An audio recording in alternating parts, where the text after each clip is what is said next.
Yo, what's going on, guys? This is Lights, and this is video number 2 on ways to make Madden 19 the best game possible.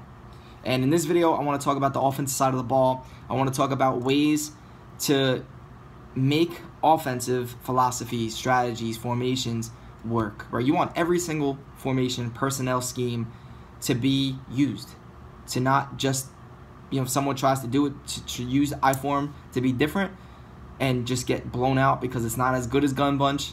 No, you want there to be ways to make every type of personnel scheme, every type of formation work somehow. All right, if that's your strategy, if you fit the personnel in your game plan, then I think that is big, that could be usable. I'd say the biggest thing right now, the problem with the offensive side of the ball, is this has to do with 91 zones. The fact that 91 zones are so overpowered right now that it's just limited routes that work against 91 zones. So you kind of need a sharp C route. You kind of need a small, sharp corner in your scheme, which Gun Bunch has both in one play, corner strike. You kind of need the short post routes or the S post routes, which again, Gun Bunch has them both, and that's why Gun Bunch is effective. Skinny posts, certain posts just aren't good because deep blues with 91 zone will play it. Even if there's a streak, bringing that deep blue zone up, the post, since he's not as sharp or not as short, when he cuts, the deep blue can react super fast and make a play. So I think that needs to be way tuned. So I have some ideas on the 91 zone type thing. I don't think there should be a threshold. I think it should be based off certain aspects, and I'm going to do a separate video on that. What I want to talk about right now is concepts on offense and how only certain things work right now, and that needs to be changed. Alright, the biggest thing that works is mesh concepts, 2 drags, or 2 drags and a deep in, a drag and a post. Anything like that is definitely effective right now in Madden 18, which it should be, but that shouldn't be the only way to play the game because it's super boring. Both on offense and defense, just throwing a drag route constantly because the 91 zones are so good that you pretty much have to just dink and dunk. And same thing to the sideline, which would be like flood concepts, looking at a flat corner or a flat C route, to where you might just have to keep throwing the flat, or if they have a hard flat, you throw the corner, and it's just all horizontal sideline concepts that is really the main way to move the ball on offense. Pretty much those two are the biggest ways. 4 verticals, which is huge in the NFL. A lot of teams run 4 verticals a lot. They spread you out and have a ton of guys going deep.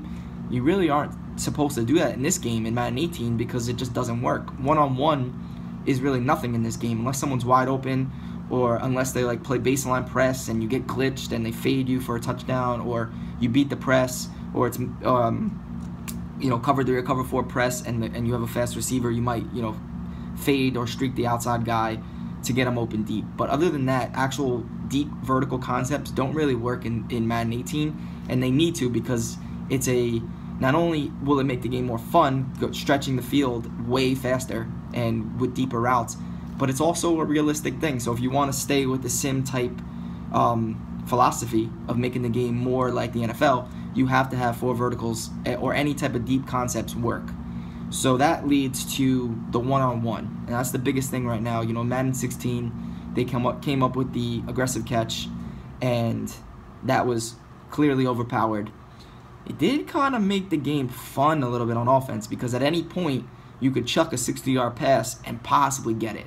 It just was extra frustrating on defense. So you don't want to sacrifice making the game fun to making it also frustrating. You want to limit the frustration and still make the game fun and competitive. So I would say in Madden 16, if they had the aggressive catch but the Madden 17 SWAT, then I think that was fine. I think that going back into past Maddens, Madden 07 and 06 were the first 2 Maddens I really got into competitive play. Madden 06 was more of high passing, not really, you could use her, but I would say Madden 07 was really, really good on PlayStation 2 and Xbox as far as the one-on-one. You could get position, you throw a vertical pass, like a streak or something, you click on, you try to get inside position, and then the user on defense could click on, and the SWAT worked so well in Madden 07. Or PlayStation 2 in general, the SWAT was so good and it really counteracted each other as far as clicking on to make a play on and user catch it, and also clicking on to swatting it. And you can click on to pick the ball off, but it was a risk. So that was really good. I thought the one-on-one deep back in the older Maddens was extremely good, especially in the PS2 Xbox days. Going into Madden 08, and a lot of you guys weren't even playing Madden at this time, but I want to kind of, go back to some things that I really liked in those Maddens.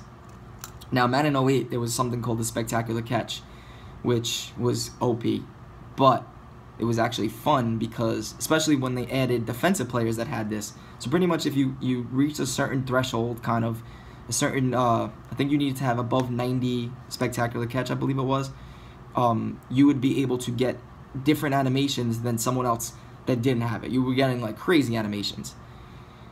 You can pick them off though. So like, it was cool because Randy Moss and guys like that were way better than anyone else that weren't those top guys.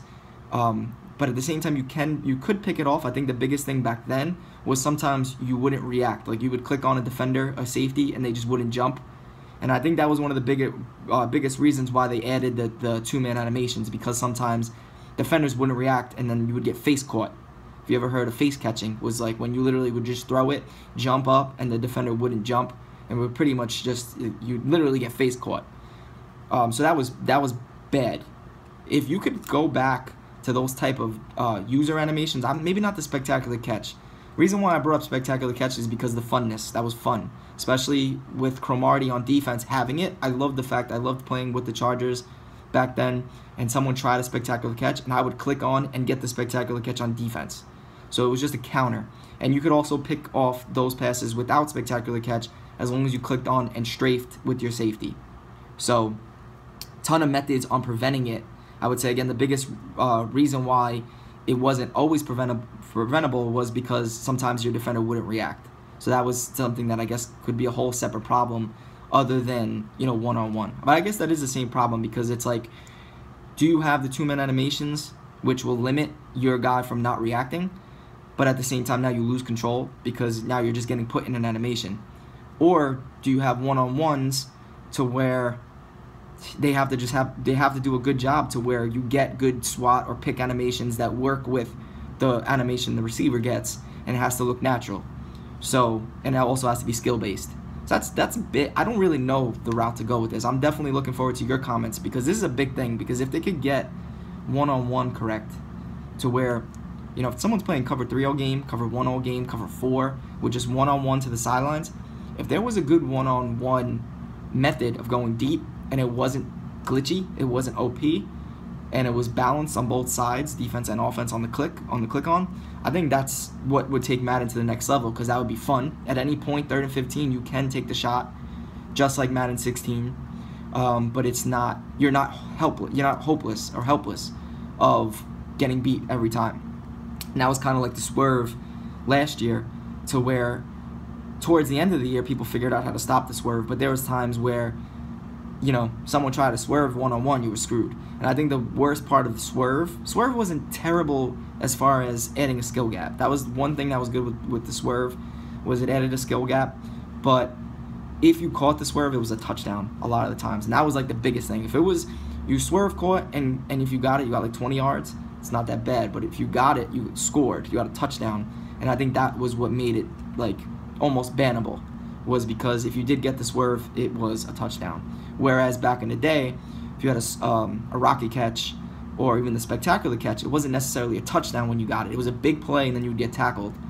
I don't know exactly the route to go for Madden 19. Again, I'm more open to anything other than a lot of people, because, again, I'm a competitive player. I like things that are different as long as it's strategy. Even if it's a little OP, I don't mind it as long as there's counters on defense. So I don't know the route to go with that. I would say there definitely needs to be a one-on-one type method, because that is real NFL. It adds funness to the game, because it's not just drag route, flat, corner, C route. And if that's the way the game's going to be played, you're going to stay in gun bunch. You're going to stay in those type of concepts to stretch the field horizontally instead of vertically. So that needs to be addressed, because that is a big way people move the ball on offense in real life. So other than that, I would say running the ball, jukes and trucks, the beginning of the year was just too easy. sorry, you can't make a juke one button. I'm really thinking that it should be more like FIFA, to where if you want to perform the best moves, like the best skill moves, not only should the guy have the tier 1, tier 2, tier 3, whatever, to perform the move, but it also should be difficult. It shouldn't just be press left trigger and right on the right stick. It should be like swerve your controller circular, or press X. I don't know. There should be more button mashing maybe. I don't really know the exact thing that they should do, but I think it should just be difficult. You can't just have something that jukes 2 defenders and make it as easy as possible, because that's what happened, and it took a while for them to patch it, and by the time they really did patch it, competitive play was almost over. It was over for majority of the people. Besides the last few people in club championships or the people who qualified for Ultimate League, if you were a competitive Madden player, you were playing different Maddens throughout the year, and by the time they got it right, it was over. Like right now, I think Madden is, again, not that fun, but it is at a good point. It's just I have nothing to play for, so it's like, okay. Whereas in the beginning of the year, there was issues with the zones, then in the middle with the pass rush aggressive, then the jukes, and now it's good. But I think that everything needs to be addressed to start Madden 19, to where we have a full year of a really good game. So that's that in regards to running, throwing deep. Other things that I want to talk about as far as the offensive side of the ball is going to be plays, new formations. I think Anthony White does a great job at that. I just think he needs to have more control with that stuff. I think they should just let him go with that. Like, just let him do what he wants, because whatever he touches does really well. And I think that the more you add on offense, the more formations you have, the more plays you have. I'm definitely an advocate of adding RPOs, even though, you know, it's potential that it could be overpowered. As long as you give us tools on defense, just give us the tools and we'll make it happen. If there's something that's overpowered, you don't need to patch it. Just let us find ways to stop it, and that will change the meta. The meta doesn't have to change based off patches. I feel like that's like the only 2 ways right now that, you know, if something's overpowered, it either gets patched or they add something into MUT that like changes it. Whereas, give us as much tools to start the year as possible. If there's a route that's overly effective, we'll find a way. You know what I mean? And again, I want to make another video on this, but as far as like defensive zones, why can't we put a corner in a yellow or a purple, a curl flat? First of all, make curl flats much better, but say, you know, there was an effective route. Like right now, low ball, C routes or corner routes are effective. Low ball posts, anything. If there was a zone, or if there was a method to stop it, if there was a shade that stopped it, it wouldn't need to be patched. It would just need for us to keep finding strategy, changing the way the game is played based off the strategy. Because once you find out a way to stop something, then someone runs that defense to stop it, but then another thing on offense opens up, and that's how you keep making the game better. But then once there's something that is OP, then you could update and patch that specific tactic or concept. So again, that comes into tools and into just added things on offense and defense. So I'm trying to think. RPOs, right? Biggest thing right now in the NFL. The Eagles won a Super Bowl off using that highly in their game plan.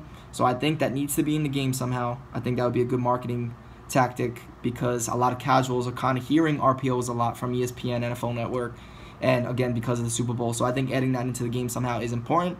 It just needs to not be overly effective. So again, if you just give us tools on both sides, I think that would be fine. All right, moving on to limitations on offense that patches usually change, or let's say something was really effective one year, the next year it just gets significantly worse. And that's, again, mentioning you don't really have to do that if you give us as much tools as possible, because something's effective, that's cool. Like, things are really effective in real life on offense, but there's ways to stop it, so it doesn't look effective when you actually see 2 really good teams playing against each other, because there's ways to beat it if you know it's coming. So I want to talk about motions. I hate the fact, oh man. Alright, so like tight slots, single back tight slots. I ran that in Madden 16. Stiff ran that in Madden 16. Stiff won. He was motioning the slot receivers out wide. After that year, they patched it. No longer in compressed sets can you motion a slot guy that was off the line of scrimmage to the outside. Why? Why? Why does that need to happen? Why do you have to limit what can be done on offense? There's nothing too OP to motioning a slot guy to the outside. All it does is spaces out the field more. It adds other things you could do. Motion that guy, maybe put him vertical deep so that they can't, have a whole bunch of short zones, or make them respect that deep sideline, or do that motion the slot guy right to the left, and now have a trips on that side, adding now another way for our opponent to have to stop us. It's not OP, that's just football. So like, I don't understand why that needs to be in the game. I don't understand why.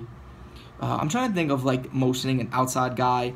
I understood, like, say like gun bunch, you motion the outside receiver to the right, he's isolated out wide, and you hike before he fully sets and he gets a speed burst. I get it, you don't want the speed burst. I don't really think that was that bad, because it kind of forced someone not to play baseline press or press, and I actually thought that I like that. I liked being able, maybe not the speed burst, but you should be able to hike it as soon as you motion. I hate the fact that you gotta wait until he sets. It just makes the game boring, makes the game slow. The NFL is already slow. The game just takes already a long time. Why? I don't know. That type of stuff, I might be the minority of that, as far as like tactics on offense, to why there shouldn't be limitations. There should just be better ways to stop things. So I would say that. I'm trying to think of other formations that happened to where they just completely took out things because of the fear that it was going to be OP. The game is patched so much. So just as a general statement, if you're going to be updating and patching the game so much, why have such a fear of things being effective? Because you could just patch it, or you could just take it out of the game, right? If there's a formation or a play that's so good, you either ban it in competitive play, or if it's really affecting online, just get it in the next update, just take it out of the game if it's really that bad. I think to start the year, I don't think you should not have something in the game because of fear of that, due to the patches, due to the things that are added in the game, like as far as blitzing. I don't think nano detection should be in the game anymore because of the slide protection, the ID, the mic.